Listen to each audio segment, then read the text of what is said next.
নমস্কার, খবর শুনছেন বাংলা বার্তা ইউটিউব চ্যানেল থেকে। জানাবো দেশ বিদেশের কিছু গুরুত্বপূর্ণ খবর। প্রধান সংবাদগুলি জানার আগে শুরুতে দেখে নিন আজকের হেডলাইন। কলকাতা ছাড়ার আগে মমতাকে কি বার্তা দিলেন মোদী? চমকে উঠল রাজনৈতিক মহল।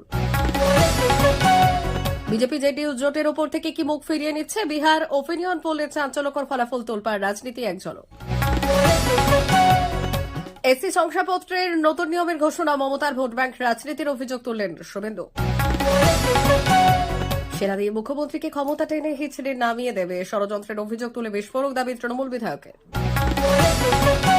বড় খুশির খবর, আজ থেকে সিলিন্ডারের দাম কমলো 150 টাকা। জানুন কারা পাচ্ছেন এই সুবিধা। সিপিএম এর বঞ্চিত নেতাদের কাছে বিজেপির বার্তা, তৃণমূল হটাতে চলে আসুন বঙ্গ রাজনীতিতে নতুন সমীকরণ।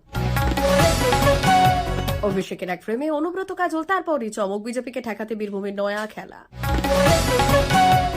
অমিত শাহের বাড়িতে শুভেন্দু 45 মিনিটের আলোচনা, সামনে এলো বড় খবর।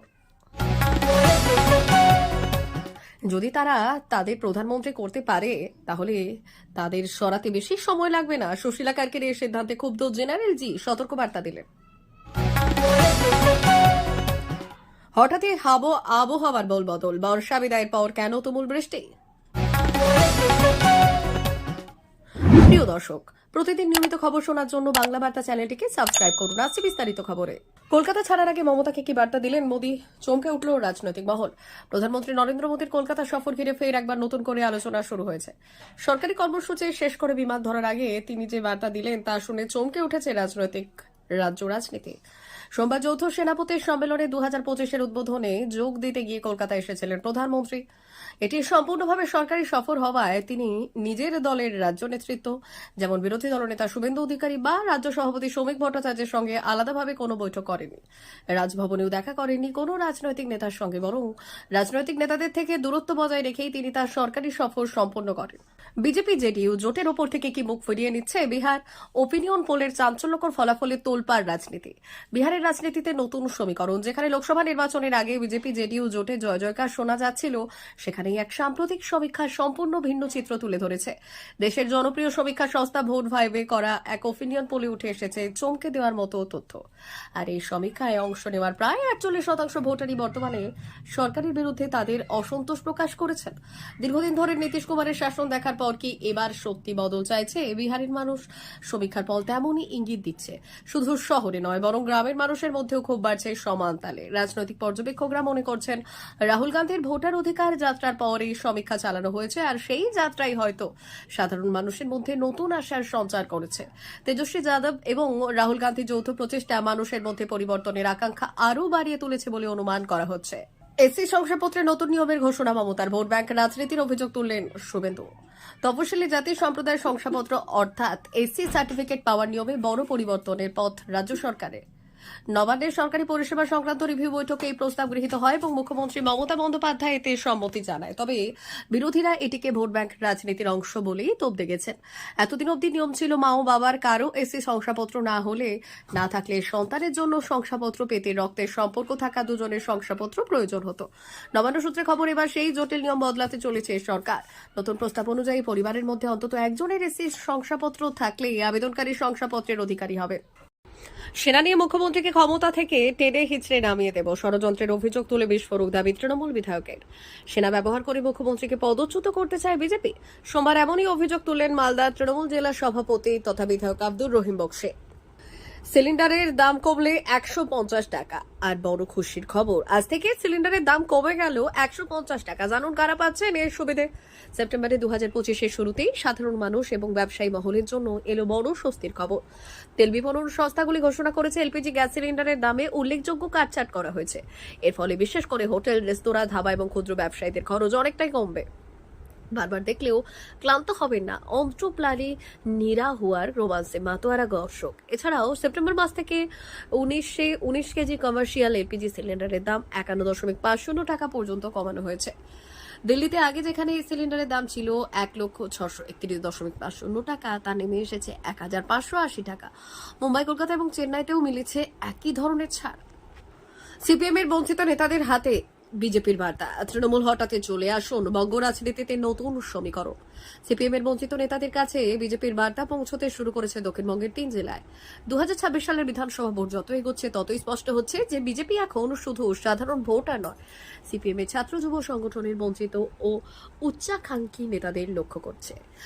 দক্ষিণ 24 পরগনা, হাওড়া এবং পূর্ব বর্ধমানের কয়েকজন সিপিএম ছাত্র এবং যুব নেতা গত এক সপ্তাহের মধ্যে সরাসরি বা ফোনের মাধ্যমে বিজেপির কাছ থেকে বার্তা পেয়েছেন।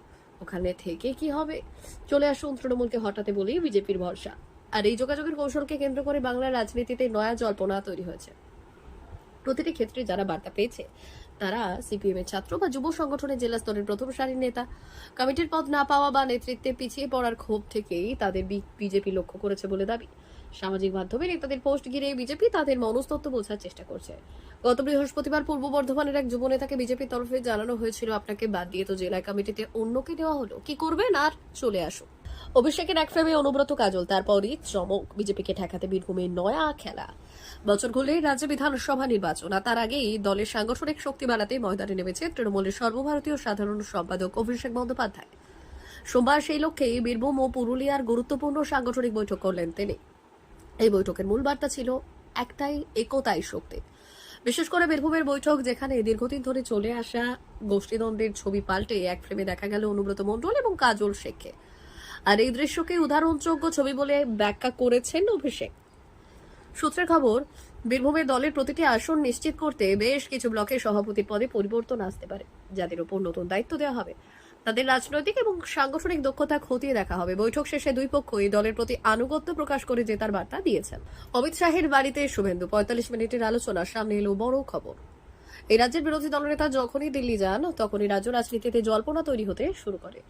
এমনকি শাসক শিবিরের পক্ষ থেকেও কড়া নজর রাখা হয় যে শুভেন্দু অধিকারী কোথায় কোথায় যাচ্ছেন। যদি তারা তাদের প্রধানমন্ত্রী করতে পারে তাহলে তাদের সরাতে বেশি সময় লাগবে না। সুশীলা কার্কের সিদ্ধান্তে ক্ষুব্ধ জেনারেল জি সতর্কবার্তা দিলেন। নেপালে কেপি শর্মা ওলির সরকারে সরিয়ে নতুন সরকার গঠন করেছিল তরুণ সমাজ, যাদেরকে বলা হয় জেএনজি। কিন্তু নতুন অন্তর্বর্তী প্রধানমন্ত্রী সুশীলা কার্কের বিরুদ্ধে এবার নিজেরাই বিক্ষোভে নেমেছে তারা। কার্কে মন্ত্রিসভা গঠনের পদ্ধতি নিয়ে ক্ষোভ প্রকাশ করে তার পদত্যাগ দাবি করেছে নেপালের যুব সমাজে। নেপালের জনপ্রিয় ডিজিটাল পত্রিকা শ্বেতপাটির খবর অনুযায়ী প্রতিবাদকারীরা রবিবার গভীর রাত পর্যন্ত কার্কির বালুওয়াতার বাসভবনের বাইরে বিক্ষোভ করেছে। ওলি সরকারের বিরুদ্ধে আন্দোলনের অন্যতম প্রধান মুখ সুদান গুরুং এবং বিক্ষোভের নেতৃত্ব দেন। তাদের মূল আপত্তি ছিল স্বরাষ্ট্রমন্ত্রী হিসেবে ওম প্রকাশ আরিয়ালকে নিয়োগ দেওয়া। প্রধানমন্ত্রী কার্গিকে সরাসরি হুঁশিয়ারি দিয়ে গুরুং বলেছেন, আপনাকে প্রধানমন্ত্রী করার পেছনে আমাদের হাত আছে। যদি এই অবস্থা চলতে থাকে তাহলে আপনাকে এবং আপনার মন্ত্রীদের ক্ষমতা থেকে সরাতে আমাদের বেশি সময় লাগবে না। স্মরণ করিয়ে দেওয়া যাক, 12 সেপ্টেম্বর সুশীলা কার্কি নেপালের প্রথম মহিলা অন্তর্বর্তী প্রধানমন্ত্রী হিসেবে শপথ নেন। হঠাৎ আবহাওয়ার বদল, বর্ষা বিদায়ের পর কেন তুমুল বৃষ্টি, এক ঝলক দেখে নিন। বর্ষা বিদায় নিয়েছে ঠিকই, কিন্তু এখনই যেন থামার নাম নেই বৃষ্টির। পশ্চিম রাজস্থান থেকে বর্ষা বিদায় নিলেও ঘূর্ণাবর্তের প্রভাবে আবারও নতুন করে ঝড় বৃষ্টি শুরু হয়েছে রাজ্য জুড়ে। আলিপুর আবহাওয়া দপ্তরের পূর্বাভাস অনুযায়ী এই সপ্তাহ জুড়ে রাজ্যের উত্তর থেকে দক্ষিণ সব জেলাতেই বিক্ষিপ্তভাবে ঝড় বৃষ্টি চলছে। এর মধ্যে কলকাতা সহ দক্ষিণবঙ্গের একাধিক জেলায় হলুদ সতর্কতা জারি করা হয়েছে। আবহাওয়া দপ্তর সূত্রে জানা গেছে, পূর্ব বিহার এবং সংলগ্ন এলাকায় একটি উচ্চচাপযুক্ত ঘূর্ণাবর্ত অবস্থান করছে। এর প্রভাবে সাগর থেকে প্রচুর পরিমাণে জলীয় বাষ্প প্রবেশ করেছে রাজ্যে, যার কারণে প্রায় সব জেলাতেই হালকা থেকে মাঝারি বৃষ্টির সম্ভাবনা রয়েছে। কিছু কিছু জায়গায় ভারী বৃষ্টিপাতও চলতে পারে। প্রিয় দর্শক, এখনকার মতো খবর এই পর্যন্তই। ধন্যবাদ।